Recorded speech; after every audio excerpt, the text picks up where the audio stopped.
एक बार एक कन्या के पिता ने शर्त रखी कि हम शादी तो करेंगे, उसी दूल्हे से करेंगे, लेकिन शर्त यह है कि बारात में कोई बूढ़ा आदमी नहीं आना चाहिए। युवकों ने कहा कि ठीक ही है, ये बूढ़े क्या करेंगे ब्याह बारात में, यहीं बैठ के राम राम करें, भजन करें, घर में रहें, काहे को, और विवाह में क्या हम लोग सब जा ही रहे। वृद्ध मान गए, पर दूल्हे का जो नाना था वो बोला ना ना हम तो चलेंगे, हमें तो ले चलो। नाना वो लोग कहते हैं कि बूढ़ा दिख गया तो बारात लौटा दी जाएगी। नाना बोले तो ऐसे ले चलो कि दिखे नहीं, पर ले चलो।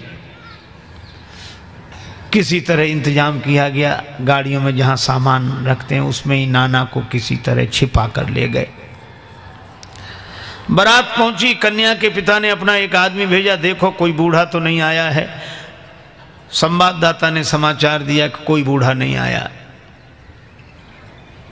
तो कन्या के पिता ने एक शर्त रखी कि हम विवाह के लिए तैयार हैं, पर बारातियों को हमारी एक शर्त पूरी करनी पड़ेगी। गांव के बाहर जो नदी बह रही है उस नदी में पानी की जगह शुद्ध दूध बहाओ तो हम विवाह करेंगे। अब बहुत अकल लगाई लड़कों ने, नदी में पानी की जगह शुद्ध दूध, इम्पॉसिबल, असंभव। तो कहा चलो बारात वापस ले चलें। बारात वापस लौटने लगी। किसी ने कहा बारात तो लौट ही रही, नाना के काहे को प्राण ले रहे हो, बाहर निकाल ले। नाना से कहा कि निकल आओ। नाना बोला क्या बात है, वो कहा अब तो बारात ही वापस जा रही है। कहा क्यों? कहा वो कहते हैं कि नदी में पानी की जगह शुद्ध दूध बहाओ।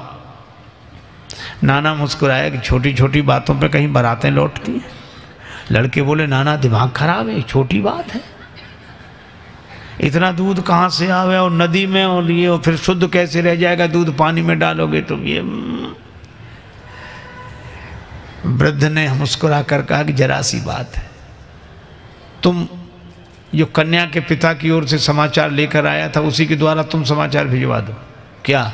कि दूध का इंतजाम हमने कर लिया है, शुद्ध दूध बहा देंगे, इतना नदी भर जाए उससे भी ज्यादा दूध हमारे पास है, लेकिन हमारी भी एक शर्त है। क्या? कि नदी का पानी खाली तुम करा दो, दूध हम बहा देंगे।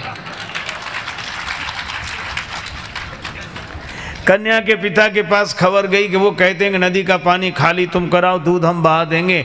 कन्या का पिता बोला जरा अच्छी तरह छानबीन करो, बारात में जरूर कोई बूढ़ा आया है, नहीं तो।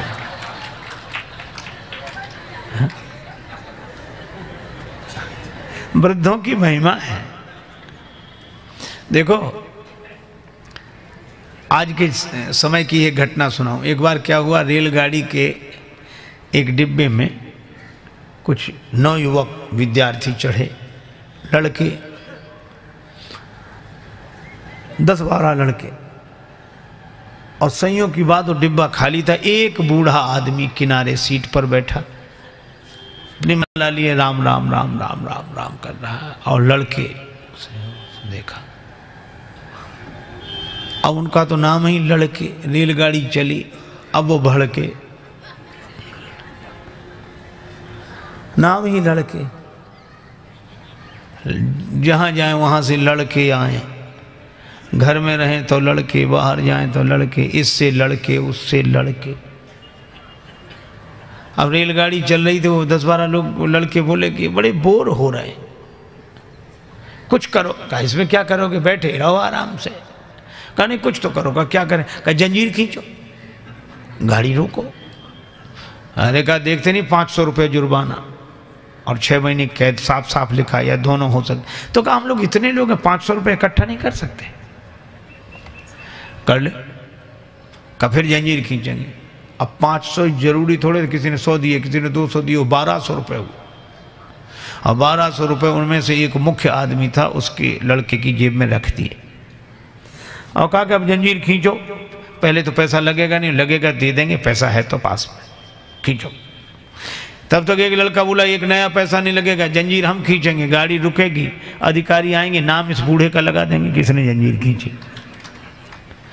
अब बूढ़ा बेचारा बहुत हाथ जोड़े कि भैया हमने आपका क्या बिगाड़ा बच्चों, हमें काहे को, अरे ऐसा मत करो।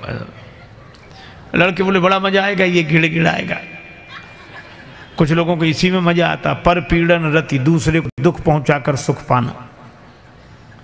और अंत में यह हुआ कि लड़कों ने जंजीर खींच दी। मुख्य चेकिंग थी, अधिकारियों को लड़के ही बुला लाए। इस बूढ़े ने जंजीर खींची, इस बूढ़े ने जंजीर खींची। अब वृद्ध बड़ा हैरान कि अगर हम कहें भी कि हमने जंजीर नहीं खींची तो मानेगा कौन? ये 10-12 लड़के और सब हमारे बारे में यही कह रहे हैं कि जंजीर खींची। तो उसको भगवान ने ऐसी प्रेरणा दी, अधिकारी ने डांटते हुए कहा तुम वृद्ध होकर शर्म नहीं लगती, जंजीर क्यों खींची? बूढ़ा बोला साहब जंजीर तो खींची पर मजबूरी में खींची। क्या मजबूरी थी? हमारे पास 1200 रुपए थे, इन लड़कों ने छीन लिए, इसकी जेब में रखे हैं। अब तो बूढ़े के सामने ही गिने गए थे रुपए और रखे गए। अधिकारियों ने जो देखा तो उसकी जेब में रुपए मिल गए। ईमानदारी का जमाना था, बूढ़े को 1200 रुपए मिले और शाबाशी दी गई कि बड़ा साहस का काम किया, बहादुरी का काम किया। अब लड़के एक दूसरे का मुंह देखेंगे, ये तो हम सोचते ही नहीं थे। वृद्ध को तो 1200 रुपये मिले, लड़के पकड़ गए। अगले स्टेशन पर गाड़ी रुकी तो पुलिस वाले लड़कों को पकड़ के ले जा रहे थे। तो खिड़की के पास से निकले तब बूढ़ा अपनी सफ़ेद दाढ़ी पर हाथ घुमा के बोला ये बाल ऐसे ही थोड़े सफ़ेद हो गए, बड़े आए थे हमको फंसाने के लिए। तो ये कहानी है, पर ये कहानी भी संकेत देती है कि वृद्ध के पास जो अनुभव होता है वह युवक के पास नहीं होता। ये बात अलग है कि अनुभवी वृद्ध के पास शक्ति, सामर्थ्य, जोश, उत्साह नहीं होता, वो युवक के पास होता है। तो युवक अपने उत्साह का उपयोग वृद्धों के अनुभव के आधार पर समाज और राष्ट्र के निर्माण में करे, यही हनुमंत कथा का संदेश है।